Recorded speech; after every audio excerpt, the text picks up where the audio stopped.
여호와여, 다윗을 위하여 그의 모든 겸손을 기억하소서. 그가 여호와께 맹세하며 야곱의 전능자에게 서원하기를 내가 내 장막집에 들어가지 아니하며 내 침상에 오르지 아니하고 내 눈으로 잠들게 하지 아니하며 내 눈꺼풀로 졸게 하지 아니하기를 여호와의 처소 곧 야곱의 전능자의 성막을 발견하기까지 하리라 하였나이다. 우리가 그것이 에브라다에 있다함을 들었더니 나무밭에서 찾았도다. 우리가 그의 계신 곳으로 들어가서 그의 발등상 앞에서 엎드려 예배하리로다. 여호와여, 일어나사 주의 권능의 궤와 함께 평안한 곳으로 들어가소서. 주의 제사장들은 을을 옷 입고 주의 성도들은 즐거이 외칠지어다. 주의 종 다윗을 위하여 주의 기름 부음 받은 자의 얼굴을 외면하지 마옵소서. 여호와께서 다윗에게 성실히 맹세하셨으니 변하지 아니하실지라. 이르시기를 내 몸의 소생을 내 왕위에 둘지라. 내 자손이 내 언약과 그들에게 교훈하는 내 증거를 지킬진대 그들의 후손도 영원히 내 왕위에 앉으리라 하셨도다. 여호와께서 시온을 택하시고 자기 거처를 삼고자 하여 이르시기를 이는 내가 영원히 쉴 곳이라. 내가 여기 거주할 것은 이를 원하였음이로다. 내가 이 성의 식료품에 풍족히 복을 주고 떡으로 그 빈민을 만족하게 하리로다. 내가 그 제사장들에게 구원을 옷 입히리니 그 성도들은 즐거이 외치리로다. 내가 거기서 다윗에게 뿔이 나게 할 것이라. 내가 내 기름 부음 받은 자를 위하여 등을 준비하였도다. 내가 그의 원수에게는 수치를 옷 입히고 그에게는 왕관이 빛나게 하리라 하셨도다. 시편 묵상을 계속 업로드하다가 최근에 이제 제가 여러 가지로 개인적으로 바쁜 일들이 좀 생겨서 며칠 업로드를 못했습니다. 이제 또 앞으로 계속해서 매일마다 이 묵상을 계속해서 올리고 같이 은혜를 나눌 수 있는 시간 계속 이어졌으면 좋겠습니다. 시편 132편은 성전에 올라가는 노래예요. 성전 하면 우리 예루살렘 성전을 의미하잖아요. 이 성전 예루살렘이 어떻게 처음 만들어졌는가 하는 것을 한번 생각해 보는 거죠. 지금 이스라엘 사람들은 자신이 살던 자리에서부터 하나님의 발등상이 되는 예루살렘까지 지금 올라가고 있는 중이거든요. 내 삶의 자리, 내가 사는 곳, 나의 현실이죠. 아직 이상이 현실되지 못한 그런 곳일 수 있고, 그리고 그냥 그 사는 동안에 여전히 하나님의 구원을 바라고 그 길을 향하여 나아가는 길들이라는 것입니다. 예루살렘은 어떤 곳입니까? 그것은 하나님의 나라의 예표이고 또 그것의 모델이라고 얘기할 수 있는 곳. 그래서 천국을 향하여 나아가는 이들의 그 순례와 예루살렘을 향하여 나아가는 자들의 순례가 같다는 거예요. 자, 여러분 이제 한번 보세요. 다윗 시절엔 어땠는가? 다윗은 하나님이 지금 어디에 가 계시는 거처가 없어요. 아직은. 하나님의 언약궤가 어디 있는지 모르던 시절이 있었다는 것입니다. 지금 이스라엘 백성들은 분명하게 알잖아요. 그런데 다윗은 거꾸로 지금 이제 하나님 어디 있는지, 하나님의 언약궤가 어디 있는지 모릅니다. 하나님의 임재의 상징인 바로 그 언약궤를 찾아서 다윗이 1절에서 5절 사이에 보면 하나님이 어디에 계신지 찾았다는 것입니다. 구도자라고 하죠. 그러니까 진리가 어디에 있는지, 하나님이 어디에 계시는지, 어디에 구원이 있는지를 알기를 원하는 사람들. 그래서 그걸 찾고 구하고 연구하는 사람들을 우리가 구도자라고 얘기합니다. 그 구도자의 마음처럼 다윗은 하나님의 언약궤를 찾아다녔는데 6절을 보니까 드디어 발견합니다. 우리가 그것이 에브라다에 있다 함을 들었더니 나무밭에서 찾았도다. 이렇게 얘기하는데요.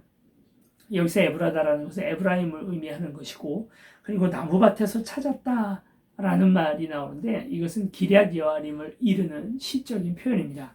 그러니까 다윗이 에브라임에 있을 때 그걸 어디서 어떻게 되냐면 기럇 여아림에 하나님의 언약궤가 있었다는 것을 알게 됐다는 거죠. 우리 그 이야기는 너무 잘 알잖아요. 그래서 이 언약궤를 모시고 올라오다가 베르스우사에게서 먼저 1차 실패를 하고 두 번째 이제 다시 언약궤를 어깨에 메고 이고 올라오는 그런 이야기에 대해서 우리가 잘 알고 있습니다. 바로 그때 이야기죠. 기럇 여아림에 있구나 하는 것을 알고 찾으러 내려갑니다. 어디로 내려옵니까? 그 언약궤를 데려온 것은 시온이에요. 예루살렘이죠. 지금 이 많은 이스라엘 백성들이 찾아 올라가고 있는 바로 예루살렘에다가 이 언약궤를 모시고 옵니다. 자, 이거 아주 굉장히 쉬운 그림이 하나 우리에게 그려지는데요. 뭐냐면 내가 살고 있는 곳은 에브라임이에요. 이제 지형상으로도 사실 그래요. 기럇 여아림은 여기에 있습니다. 하나님의 언약궤가 있는 곳이죠. 내 삶의 자리와 하나님이 계시는 곳에 커다란 격차, 큰 거리가, 물리적 거리가 이렇게 벌어지게 되는 거예요. 우리 사는 이야기에 사실 그렇다고요. 하나님이 있는 곳과 내가 있는 곳 사이, 이것이 성스러워질 수 없는 어떤 큰 격차. 그러니까 하나님이 원하시는 삶의 모습과 그리고 또 오늘 우리가 살고 있는 삶의 자리의 모습이 이렇게 크게 격차 벌어져 있는 것처럼 이 둘은 멀고도 멀리 떨어져 있습니다. 다윗이 찾으러 가요. 가서 기럇 여아림에서 하나님의 언약궤를 발견합니다. 그리고 이제 이 하나님의 언약궤를 에브라임으로 끌고 왔냐면 그게 아니에요. 하나님의 도성 예루살렘 그 중간에 있습니다. 기럇 여아림과 그리고 또 베들레헴 에브라다 그 사이의 중간에 있는 곳이 바로 예루살렘이죠. 거기가 바로 성전이 세워지는 하나님의 자리였던 거예요. 우리가 우리의 삶의 자리에 하나님을 모셔오는 것도 아니고 하나님과 우리 인간의 자리가 그 한가운데에서 만났던 거죠. 거기가 바로 시온입니다. 자, 이제 다시 생각을 해봅시다. 이스라엘 백성들이 자기의 삶의 터전, 그게 다윗에게는 에브라다였는데 다른 사람들에게는 뭐 여러 곳이겠죠. 그곳에서 성전을 향하여 올라가고 있는 거예요. 내 삶의 자리에서 하나님이 계신 곳을 향하여 올라가는 길 가운데에 있는 거예요. 나는 길이요 진리요 생명이라 말씀하셨습니다. 진리라고 하는 100% 진리라고 하는 장소가 있겠죠. 예루살렘일 수도 있고 기럇 여아림일 수도 있는데 그곳을 향하여 올라가는 그 한가운데 어디에 내 원래 위치가 있었고요. 그리고 그곳을 향하여 올라가는 한가운데 어딘가가 지금 오늘 우리 순례자들의 지금 위치죠. 어떤 사람은 아직 이제 출발한 지 얼마 안 된 그런 사람도 있고 어떤 사람은 꽤나 근접해 다 있는 사람도 있고 분명한 사실은 뭐냐면 여기에 완전히 도달한 살아있는 사람은 여지껏 예수님 한 분 말고는 없었다는 거예요. 우린 누구나 다 그 도상 어딘가 한가운데 그러니까 이 시대로 얘기하면 에브라다와 기럇 여아림 한가운데 어딘가 거기에 지금 살아가고 있는 거죠. 그곳에 하나님이 찾아오십니다.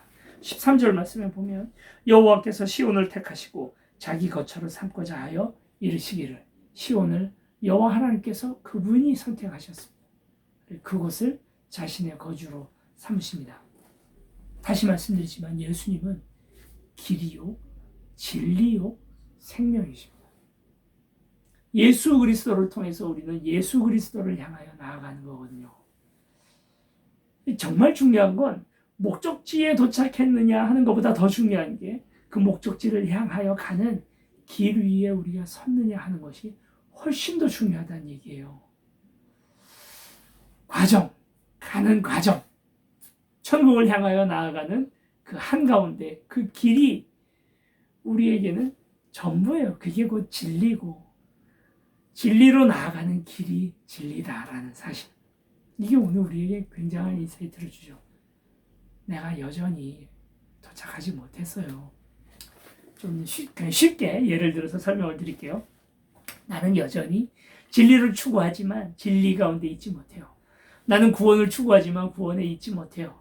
그러니까 예수님을 알고 예수님처럼 닮아서 살고 싶지만 전혀 그렇지 못해요. 부족함 가운데에서 그냥 누구나 나간다는 거예요. 저도 마찬가지고요. 예. 근데 그 가는 과정도 우리는 이미 구원이라 말하잖아요. 내가 아직 천국에 오지 않았지만 천국 같은 삶을 살아가고 있는 거죠. 그 길, 천국 가는 길이 곧 천국이죠. 아무리 저기 멀리 부산에서 있다 할지라도 경부고속도로 타고 서울로 올라오고 있는 그 방향 위에 있을 때 이미 서울에 온 것이나 다름없다는 이야기입니다. 내가 예수님을 닮으려고 또 실패했고 또 유혹에 넘어갔고 또 죄를 저질렀지만 그러나 사모하는 예수님, 그 예수님을 닮아가려고 오늘 하루 조금 더 살았으면 진리에 도달했다고도 말할 수 있다는 거죠. 여러분, 그래서 어떠한 성인도 100%에 닿지 못했어요. 근접하려고 애를 썼을 뿐이죠. 저도 마찬가지고 여러분도 마찬가지예요. 너무 실망하지 맙시다.